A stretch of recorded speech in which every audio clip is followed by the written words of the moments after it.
Hello, everyone. Welcome. And again, welcome to my YouTube channel where today's video is about, are you tired of feeling stuck? I'm going to give you 6 strategies to uncover your next career move. I'm Dr. Twanna, a career coach for mid to senior career Black women. And today we're diving into a topic that's really close to my heart: the challenges faced by Black women who feel stuck and unsure of how to make their next career move. Okay, so I know firsthand of the unique obstacles that you're up against, and I've been up against those same ones. And so I'm here to empower you to break through those barriers. Now, if you're just joining us live again, or you're joining on the replay, we're talking about tired of feeling stuck, 6 strategies to uncover your next career move. So if you have questions or comments, go ahead and drop them out there. I will answer them while we are on air. Right. So let's start with the common challenges that mid and senior career Black women face. Now, often there's this feeling of being stuck in a career plateau, right? And this can be due to just a variety of things, right? Just a variety of things, just a variety of factors, which include underrepresentation. That's just feeling isolated or lacking mentorship. Now, when I was in the Gulf War, I was in the first Gulf War. For the first several months I was in theater, I was the only female officer, period, in my battalion. And I was the only Black female officer the entire time of my duty there, right? No other Black female officers in my unit. There was one Black male officer. He came for a bit and then he left. So again, I understand what it's like to just feel isolated, like there's not someone there who will understand your story, right? So, and then there's imposter syndrome, where you're doubting your abilities and your qualifications, right? And sometimes it seems like we were set up to fail without knowing we were set up. So, what do I mean by that? So, here's the thing: our parents, our teachers, family members thought that they were giving us the best guidance when they told us, you got to go in and work 2 to 3 times as hard as anybody else at that job to be thought of as just doing your job, which means that you're not doing enough to be seen as competent. Because if you got to work 2 to 3 times as hard, you're not being seen as competent, right? Which also means that every day you walked into a job knowing that someone there believes that you were not competent. That's why you were supposed to work 2 to 3 times as hard. So that means that you work week in and week out believing that no one really sees you as competent to do your job unless you're overworking. Well, it's no wonder so many of us struggle with imposter syndrome, right? Why wouldn't you? We were advised that, people at your job don't see you as competent. So it's easy to feel like a fraud and always be concerned and worried about whether or not you're competent, whether or not people see you as a fraud, right? It just, and I'm not saying anybody did this on purpose. That's the guidance that I got, but it's just not guidance that works anymore. All right. So next is work-life balance. You're juggling career aspirations with family and community responsibilities, right? Some of us are taking care of parents and nieces and aunts and uncles and nephews and grandparents. It's just a lot. And then let's go and talk about discrimination, facing the microaggressions, sometimes daily in your job, right? And let's not forget the big old fat macroaggressions, just out and out racism, because it still happens, right? We still got people saying the N-word in the 21st century. Oh, shoot. Okay. In the last 1 or 2 years at their job and thinking that's okay. Right. And so you also face biases and stereotypes, right? And I don't know about you, but I've had this one. If you dress nice and go into work, it's probably because you're not too bright, because you're paying way too much attention to your clothes. And people who were intelligent, they don't pay attention to their clothes. Or maybe you've heard the, oh, that's just really a bright color to wear to work, don't you think? Right? Or if you graduated from this college, you're not quite as intelligent as, everyone else here. And that list just goes on and on. And then there's also the fear that when we level up, we lose friendships, which, makes it that more intimidating and just feel even more isolated, because sometimes you lose friendships that you thought would be there through thick and thin. And all of a sudden you're picking up this attitude. Oh, you just think you all that because you're doing this. It's like, no, I don't. Maybe you do, but I don't. And that just causes additional stressors and challenges that we face when we go into the workplace, right? And honestly, I know we talk a lot about the corporate world, but this is nonprofit too. This is education. This is government. We have the same challenges, whichever, agency that you work with, profit or nonprofit, right? But let's go ahead and shift that narrative a bit, because these challenges are real, but they don't have to define you, because you actually have the power to overcome them. So, here are my 6 practical strategies to help you move forward in spite of all the challenges. So, number 1 is, the first one is just definitely be self-aware. The first step is that self-awareness. Understand your strengths, understand where you need to pull up at, right? Where you need to get a little stronger at, and be down with who you are, right? Because this is an energy that you bring, whether you feel like you're incompetent, maybe I'm not good enough, I don't know if I want to, if I deserve to be here, oh, I just don't know. That energy is an energy that you take with you. Anyone ever heard or known a kid who was bullied in school? I know some who've been bullied and their parents, like everybody, like all the grades, all the time. And the parents just like, forget this. We're going to sell the house. We're going to move across state, or like move out of the state. Right. And the kid gets to the new school. Nobody knows the kid. Nobody knows the kid. And guess what happens? The kid is still bullied. Well, wait, what? No one knew him, brand new school, brand new friends, brand new teachers, everybody. It's like brand new. Well, why? Because the kid lacked confidence and self-esteem, and that's the energy that he brought with him. And that's the same energy that you will take with you. Even if you get another job, if you don't feel confident in who you are, you carry that energy with you, and people pick up that energy. So you got to be down with who you are, like 150% down with who you are, regardless of what anybody else says, down with who you are, because that's the energy that you'll take with you. Right. And also, as well, you need to understand your values and your goals. What truly excites you, right? I know I've had some jobs that were unethical. I'm trying to figure out a nice way to say that. They just had some unethical people and some folks that didn't have integrity on that job. And that's one of my biggies. This just one of my biggies on a job.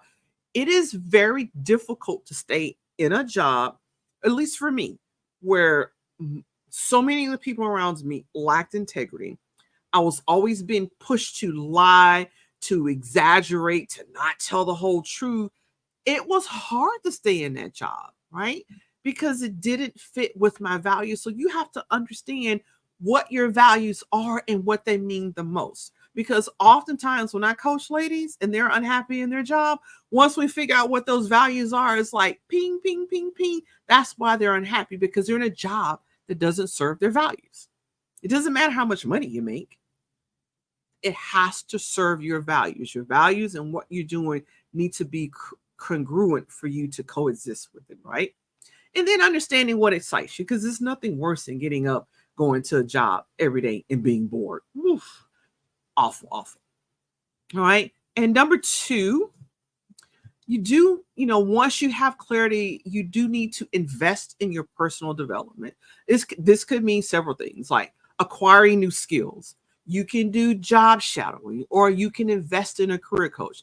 These things will build your confidence, and they will build your self-esteem, and so you understand what your true worth is, right? And then number three, build your personal board of directors. Now, I did receive a question today, and she could not be here present today, but I promised her I would answer this question online. So I'm going to call her Miss A, send in this question. And her question was, how do you begin to curate a new circle of friends and associates who could be your allies when you go up one or two tax brackets?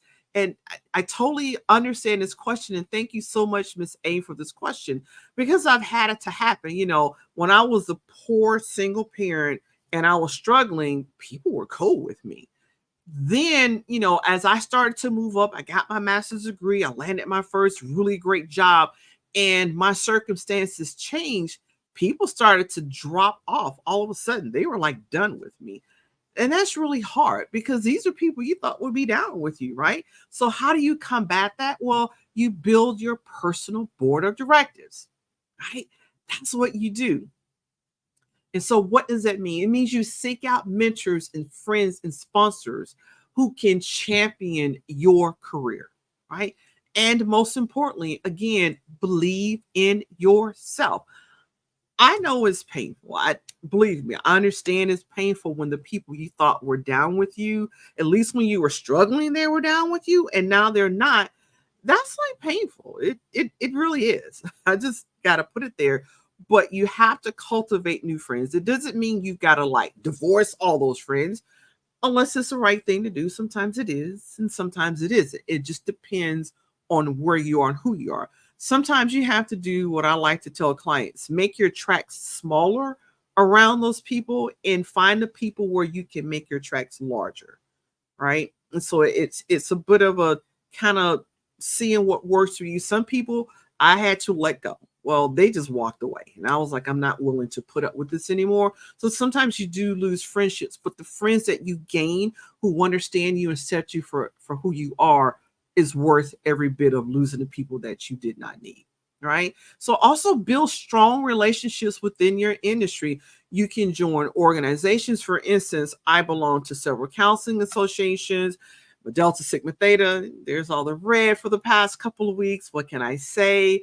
So you do have service organizations, you have social organizations, you can, join organizations for your school and whatnot. There are a lot of different organizations you can join within your industry and without your industry to replace and start building those new friendships that will help you, and be an ally to you as other folks start to drop away.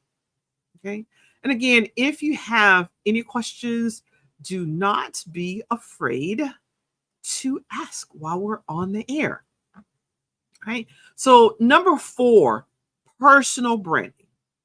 Let me ask you a question. If I visited your LinkedIn page right now, like I just popped over and start looking at your LinkedIn page, who will I find? What does your LinkedIn page say about you? Does your branding stand out? Will people know what you stand for, know what your skill sets are, know what you're looking for? Like, who are you? So over the past couple of weeks, I've viewed like hundreds and hundreds of profiles. And there was one or two that I would go, like post after post after post back years, and I couldn't find who they were. I couldn't figure out anything about them. It was just very vanilla. Nothing really about what they do, nothing really much about their industry. It was like vanilla. So if I look at your page and I can't find you, who you really are, and that means an employer can't find who you really are, or if you're a business owner, your customers can't find who you are. So why would I hire you as an employer? Or why would I hire you as a client? You have to create a powerful online presence that tells your story, right? It's a part of my coaching package is where I help my clients optimize their LinkedIn profile because it's important. And if you're on Twitter or you're on Instagram, who you are should come through, right? And it's not saying you gotta let all your personal business hang out. I'm not talking about that. But people that are interested in employing you or hiring you, they should be able to come to your LinkedIn profile or whichever platform you're using, and they should know you and what you stand for and what your brand is, right? And so, number 5, you do want to learn negotiation, learn to advocate for yourself so that you can get paid what you're worth and what your true worth is, right? There is, I'm looking around for my Kindle. So there is a new book that I just read. I was on vacation, y'all, and I got hooked from the first page, and I finished the whole book while I was on vacation. It was great. It is Negotiating While Black, and I hope I don't mess up her first name, but it's Damali Peterman, Damali. Once you pick the book up and start reading, people, you won't want to put it down. Again, Negotiating While Black. It's the first book that I've come across written by a Black woman for Black folks. And as she does tell you, she writes it for everybody, but specifically for Black folks. When we talk about learning how to negotiate, it is on point. I do recommend you get it.